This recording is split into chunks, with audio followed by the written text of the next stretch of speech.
Hi, I'm Barbara from Baronia Pets Cat and Dog Grooming. Just following on from my previous video where I showed you some of the brushing and combing tools you might need to maintain your dog's coat if you can't get to the groomer. My dog is going to have a bit of a haircut today. I'm just going to show you some of the basics though.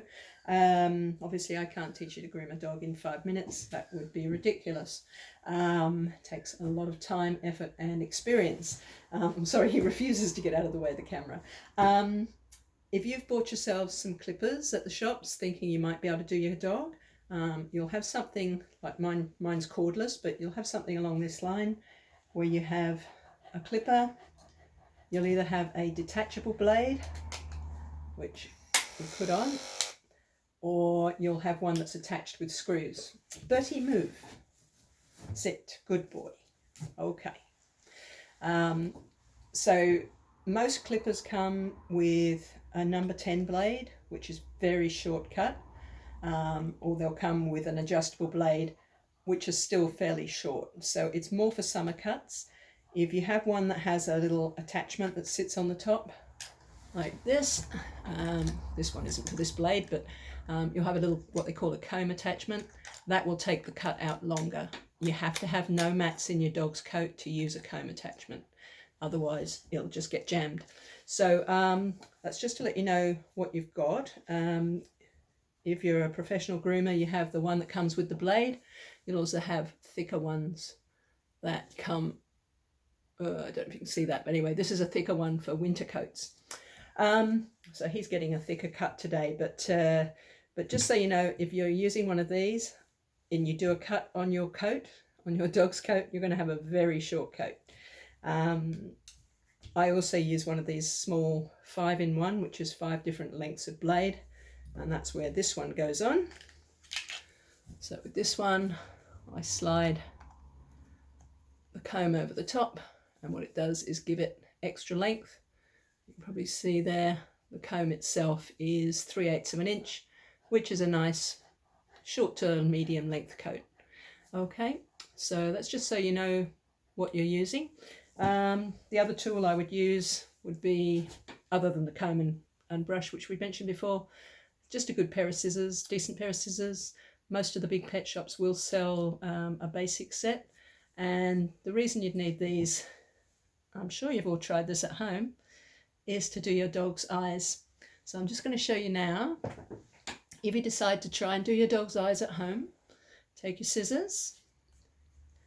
You can bring all that forward if you want, but start with the corners. So as you can see, he's got, oops, can you see? Turn that way, Bertie. Okay, so he's got quite a lot of hair here on his eyes.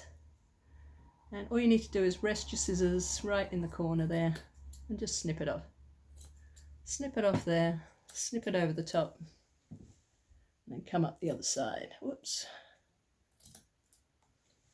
So even just 3 snips and your dog will have clearer eyes. Now, if you want to bring that forward, just from the corner, outside corners of the eyes, just go across there like that. I'm not doing anything fancy, it's just whatever feels natural to you. I'm just making a kind of a shelf over the top of his eyes so that he can see well. And then I might retidy these little corners. Now I will also do, as a professional, I would do this with clippers as well. But if all you've got is a pair of scissors and the eyes are worrying you, then suddenly you can see his eyes and it's all good. Okay, so that's just something you can start with at home. Next I'm going to be doing some clipping. What I will say though is, if you've got that short blade, you can just use this underneath the paws. See how furry his paws are underneath? They're actually getting quite matted between the toes. And so I'm just going to use that just to move around the base of the foot. Don't go too hard because you can cut the foot. Stop, stop, stop. He's also very sensitive about his feet, which a lot of dogs are. Don't be disturbed if he pulls away. It's just one of those things with dogs. Oops. So I'm just going in between each pad. And then up, up, up. Just going to come forward. This is a real quick and dirty way of doing it. It's not the way I do it in salon.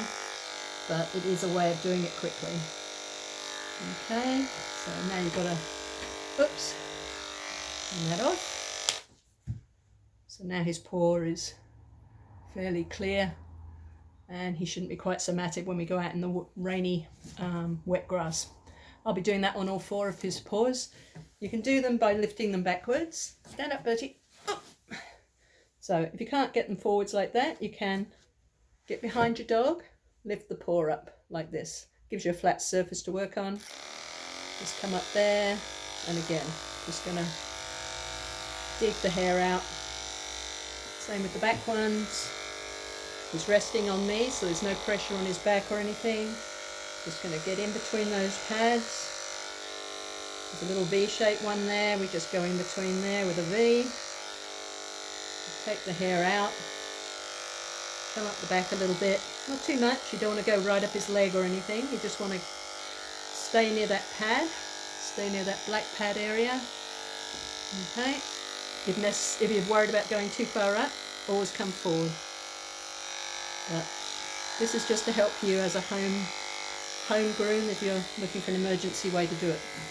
Okay, and I'm just going to finish those off, and then I'll come back and show you how to use your clipper on the dog. Okay, no worries.